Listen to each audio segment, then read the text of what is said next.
County, Eldoret. And definitely the conversation continues tomorrow right there because we're covering it like no other station can. Welcome to the show, Mheshimiwa. Asante sana, Ken. This year, this is the second time you like our table and we don't even serve tea. But I like it's you like spacious. The spacious table. Means You're that sitting so far. You have wide minds. You're sitting so far. Yeah. Just like Rigathi Gachagua seems to be sitting in this government. Suddenly, after 2 years, is there trouble in paradise? I think more of it to me is just... but you know, when you start something in a given fashion, it's likely to play out the same way. The problem, I think, within UDA is that it is a house that was built on quicksand. They started by giving promises, saying many things that they can do. I remember Rigathi saying that for him and Ruto, they did not need to get an agreement. They are Christians, they believe, they are mature people, they trust one another, and all those kind of things. And again, of course, they were also driven. And I think it's important that they all accept, the leaders from the mountain. They were driven by William. Namna hii, sema hii, tukana huyu, fukuza huyu, sema haya. Now chickens are home to real roast. That's where the problem is. That's where so there is indeed a problem in Kenya Kwanza. There is a sibling rivalry in Kenya Kwanza. There is a lot of ranting that is going on in Kenya Kwanza. But what I must say, it is important for us, and especially for us from the mountain, not to be distracted by those issues. Because even as they have their own quarrels within the UDA, in the mountain we have very serious issues.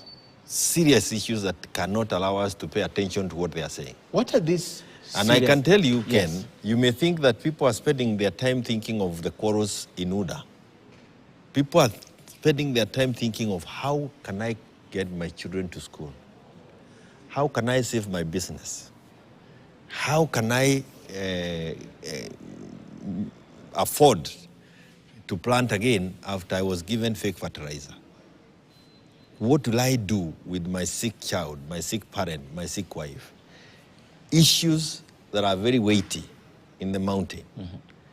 What do we do with these very punitive taxation measures that have been put on us? Is it possible to make our ends meet after we are done with the next finance bill? We've not even recovered from the 23-24. We have another 24-25, which is also hell. How can we adjust? Everybody has hit the button of self-preservation. Is it that bad, Honorable Kioni? Is it that bad? Or you? I'll tell you, if you wanted to know whether it was that bad or not. Limuru 3. I'll talk about Limuru 3. Unlike all the other meetings there before, we said, can we meet? And people came. From all over the place. They closed their businesses and came. Because when you hear Mount Kenya people going to Limuru, it's not a joke. We don't talk about Limuru when we've not been pushed to the wall. It has gotten to that point, and it is actually very, very bad in the mountain. I wanted to talk about Limuru 3 because it's a whole conversation in the second hour. But now that you've walked us right into Limuru 3, did the Deputy President sponsor Limuru 3? He did not. He may have desired, but he did not. It was not sponsored by anybody. It was a self-sponsored Limuru 3, unlike in the past.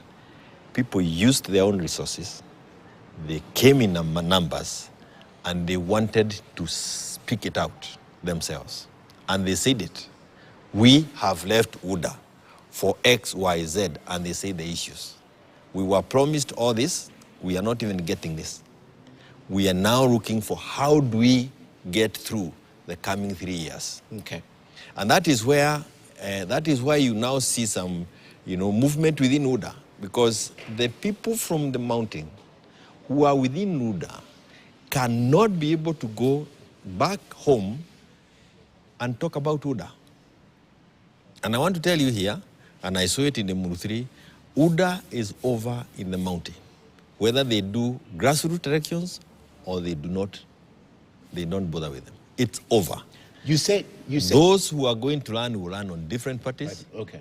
Even Ruto himself, I can tell you, he will not run on UDA. You said he would have desired, but he didn't. Was it part of it, except he didn't pay for I mean, there are very many people who would have desired to fund it, given the success that was in it. You have seen even Moses Kuria ranting all over. You have seen, there are very many people who would have wanted to be part of that Limuru 3, now that they have seen the success with it. But there are many also, and I need to say this, there are many people who had even promised to help us meet the costs. Okay. But somewhere in the middle of it, you then go, kuja kesho. Businessmen from the mountain, ukifika kwake, ametoroka.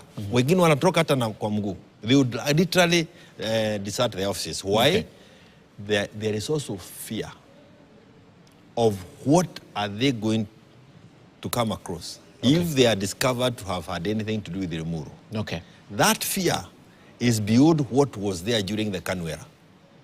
It is beyond. The business people in mountain are so fearful of this UDA regime. Okay. And that is why I'm saying, watu kwa mlima wamefika mwisho. Hold that thought. I promise to talk about Limuru 3 in the next hour, in less than 20 minutes. Secretary General Jubilee Party, Jeremiah Kioni, holds on, he maintains, he remains here on the table. When we come back, I'd want to know, one of the major questions being asked, was this all for an ethnic community gain, and why? Stick around.